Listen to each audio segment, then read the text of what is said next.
यादव के खिलाफ सिंधिया गुट ने खोला मोर्चा। सिंधिया के खासम खास प्रद्युमन सिंह का बयान, महाराज अब सीमा लांघिए, प्रद्युमन सिंह, नहीं तो ग्वालियर चंबल पिछड़ जाएगा।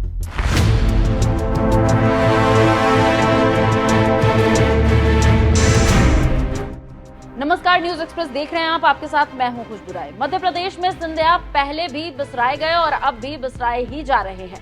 अगर ऐसा नहीं होता तो सिंधिया के खासम खास प्रद्युमन सिंह ऐसा क्यों कहते? आप जानते हैं कि जब ज्योतिरादित्य सिंधिया कांग्रेस में थे तो उपेक्षा का शिकार होने की बात हमेशा कहते थे और कभी कभी तो खुले तौर पर दिग्विजय सिंह और कमलनाथ को लेकर भिड़ भी जाते थे। और जब कांग्रेस पार्टी छोड़ी तो यही कहकर छोड़ा कि हमारे साथ अन्याय हुआ और हमें वो स्थान नहीं मिला जो मिलना चाहिए था। लेकिन जैसे ही बीजेपी में आए फिर वही कहानी कांग्रेस वाली दोहराई जाने लगी। पहले शिवराज नहीं सुनते थे और अब मोहन यादव भी ज्योतिरादित्य सिंधिया के साथ सौतेला व्यवहार कर रहे हैं।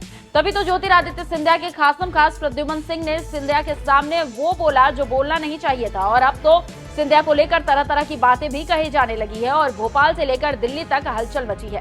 पहले आप प्रद्युमन सिंह तोमर की पूरी बातों को सुनिए। डॉक्टर मोहन यादव और देश के यशस्वी प्रधानमंत्री माननीय नरेंद्र मोदी से मिलकर ग्वालियर की चिंता आपको करनी होगी और करनी होगी। अरे पीछे हटो ना। क्योंकि हम जानते हैं जो दर्द पीड़ा आपके अंदर हो सकती है वो दर्द पीड़ा उतनी किसी की नहीं। आपके परिवार ने इस अंचल को संजोया है। आज मेट्रो रेल चल रही है पर यह मेट्रो रेल 1950 में भी ग्वालियर में चलती थी। मैं आपको इसलिए बता रहा हूं कि पुराना इतिहास आपको मालूम होना चाहिए। आपको मालूम होना चाहिए कि ग्वालियर का मोती हिल का फिल्टर प्लांट सबसे पहले स्वतंत्र भारत में बना था और 2 मंजिला के ऊपर पानी प्रेशर के साथ आता था। यह ग्वालियर हमें फिर 1 नवंबर 1956 को जो हमारा ग्वालियर मध्य प्रदेश का गठन हुआ था, ये बच्चों में आपसे क्यों कहना चाहता हूं, ये वातावरण आपको अपने लिए और आने वाली पीढ़ी के लिए बनाना है। इसलिए बात कर रहा हूं, मेरी बात को गंभीरता से जरूर सुनना और मनन करना। ये 1 नवंबर 1956 को मध्य प्रदेश का जब गठन हुआ था तब ये ग्वालियर मध्य प्रदेश के 4 महानगर भोपाल, जबलपुर, इंदौर से नंबर 1 था। यहां जेसी मिल, सिमको, स्टील फाउंड्री, ग्रेल से सारी फैक्ट्रियां थी, औद्योगिक नगरी थी। सीवर लाइन पहले अच्छी डली हुई थी। तो आज मेडिकल कॉलेज मध्य प्रदेश से गठन के पहले सिंधिया स्टेट ने स्थापित किया था।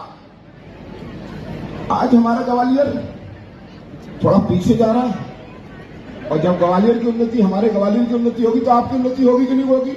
अगर मेरी बात से सहमत हो तो उठाओ हाथ, नहीं हो तो मत उठाना।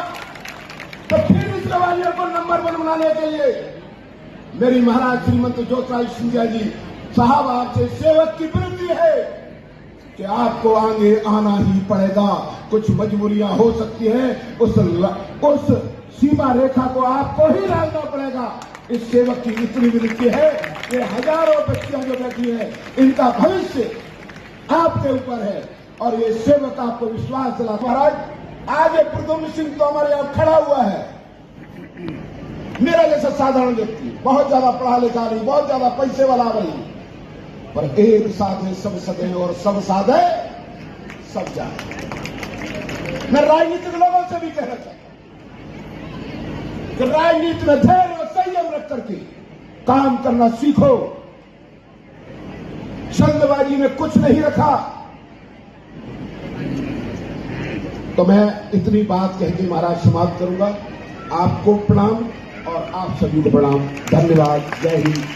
और इस कॉलेज के लिए जरूर माननीय महाराज साहब के नेतृत्व में हम लोग आपके बाद में भी हम लोग आएंगे माननीय मुन्नालाल जी के साथ और इस कॉलेज की समस्याओं के लिए उच्च शिक्षा मंत्री के साथ बैठक करेंगे और महाराज का मार्गदर्शन माननीय मुख्यमंत्री से भी बात करेंगे और हम लोगों से जो बनेगा हम लोग करेंगे। तो सुन लिया आपने क्या कह रहे हैं सिंधिया के सामने उनके खासम खास। इसी बयान से भोपाल से लेकर दिल्ली तक हलचल मची हुई है और कहा जा रहा है कि ज्योतिरादित्य सिंधिया क्या बगावत करेंगे।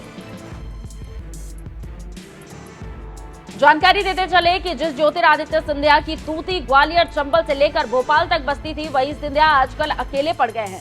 मध्य प्रदेश में बीजेपी सरकार और केंद्र मंत्री ज्योतिरादित्य सिंधिया फिर भी परेशान है, ये तो बड़ा सवाल है और इसी को उजागर किया है सिंधिया के खास प्रद्युमन सिंह। जानकारी देते चले कि 2 दिन पहले ग्वालियर में एक इंटर कॉलेज में सरकारी कार्यक्रम और इस कार्यक्रम में केंद्रीय मंत्री ज्योतिरादित्य सिंधिया भी पहुंचे थे। इसी समारोह में स्टेज से सिंधिया के खास ऊर्जा मंत्री हुंकार भर रहे थे और कह रहे थे कि महाराज अब समय आ गया है, सीमा लांघिए। जब कार्यक्रम खत्म होने के बाद प्रद्युमन सिंह के बयान पर सिंधिया से सवाल हुआ तो सिंधिया ने कहा, जी हाँ, ग्वालियर और चंबल के विकास के लिए काम की जरूरत है, इसमें कोई दो राय नहीं है और हम सब इस काम के लिए एक साथ लगेंगे तभी विकास दिखेगा। वहीं स्टेज पर भाषण को लेकर जब प्रद्युमन सिंह से पूछा गया तो बिजली मंत्री ने कहा, मैंने स्पष्ट रूप से अपनी बात दोहराई है और श्रीमंत ज्योतिरादित्य सिंधिया से कहा है कि आप नरेंद्र मोदी से बात करके ग्वालियर के विकास के लिए काम करें। अब उसी प्रद्युमन सिंह के बयान के मायने निकाले जाने लगे हैं और भोपाल से लेकर दिल्ली तक कयास लगाए जा रहे हैं कि क्या सिंधिया बीजेपी में असहज महसूस कर रहे हैं जैसा कांग्रेस में हुआ करते थे। क्या ग्वालियर के विकास के लिए जो काम मोहन यादव से कह रहे थे वो नहीं हो रहा है? वो कौन सी मजबूरी है जिसकी वजह से काम नहीं हो रहा है? आप जानते हैं कि सीमा लांघने का मतलब क्या होता है और जब कांग्रेस में थे तो भी वही होता था और आज भी वही हो रहा है। इसी के चलते 2020 में सिंधिया ने कांग्रेस छोड़ दी थी और अब 2025 में भी उनके समर्थक कह रहे हैं कि सीमा लांघिए।